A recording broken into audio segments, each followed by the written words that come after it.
Hello guys, അങ്ങനെ രാവിലെ ഞാൻ എഴുന്നേറ്റിപ്പോൾ കുറച്ച് കട്ടൻ ചായയൊക്കെ ഇട്ട് കുടിച്ചുകൊണ്ട് നിന്നപ്പോഴാണ് അത് ഓരോരുത്തരായിട്ട് എഴുന്നേറ്റ് വരുന്നുണ്ട്. ഇതെൻ്റെ രണ്ടാമത്തെ മകളാണ് വേദ. 2 ദിവസമായി സ്കൂളിൽ പോയിട്ട്. അങ്ങനെ കുടിക്കാനായിട്ട് കൊള്ള വെള്ളം അങ്ങ് അടപ്പിലോട്ട് വെച്ചു, അടപ്പ് കത്തിച്ചിട്ട്.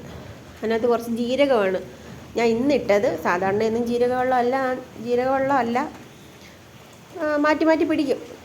അങ്ങനെ ഇന്ന് ജീരകവെള്ളം തിളപ്പിച്ച് അങ്ങോട്ട് മാറ്റി വെച്ചിട്ട് അരി അടപ്പിടാനുള്ള വെള്ളം എടുത്ത് അങ്ങോട്ടങ്ങ് വെച്ച്. അങ്ങനെ അതിനകത്ത് അരി ഇട്ടപ്പോഴത്തേക്ക് പിള്ളേരൊക്കെ ഒരുങ്ങാനായിട്ട് വന്ന് നിന്ന്. ഇതാണ്ട് ഇവള് വേദയാണ് കേട്ടോ. ഇവൾക്ക് എങ്ങനെയെങ്കിലുമൊക്കെ ഒരുങ്ങി സ്കൂളിൽ പോയാൽ മതി, മുടി എങ്ങനെയെങ്കിലുമൊക്കെ കെട്ടിയാൽ മതി. വലിയ ഡ്രസ്സിങ്ങിലൊന്നും വലിയ ആഗ്രഹങ്ങളൊന്നും ഇല്ലാത്തൊരു കൊച്ചാണ്. അങ്ങനെ മുടിയൊക്കെ ഒരു ഇത് സെറ്റാക്കി വെച്ച് ഇതാണ്ട് ഇവൾക്ക് നമ്മൾ സിനിമാ നടിമാരെങ്ങനെ സ്കൂളിൽ പോകണം, എങ്ങനെ സ്കൂളിൽ പോകുന്നത് അതേപോലെ തന്നെ ഇവൾക്ക് സ്കൂളിൽ പോകണമെന്ന് ഇവൾക്ക് ഭയങ്കര ആഗ്രഹം. മുടി ബൺ ചെയ്ത് അവൾ പറയും നമ്മൾ ഏത് രീതിയിൽ മുടി കെട്ടി കൊടുക്കണമെന്ന്. അങ്ങനെ ബൺ കെട്ടി കൊടുക്കാനാണ് പറഞ്ഞത്.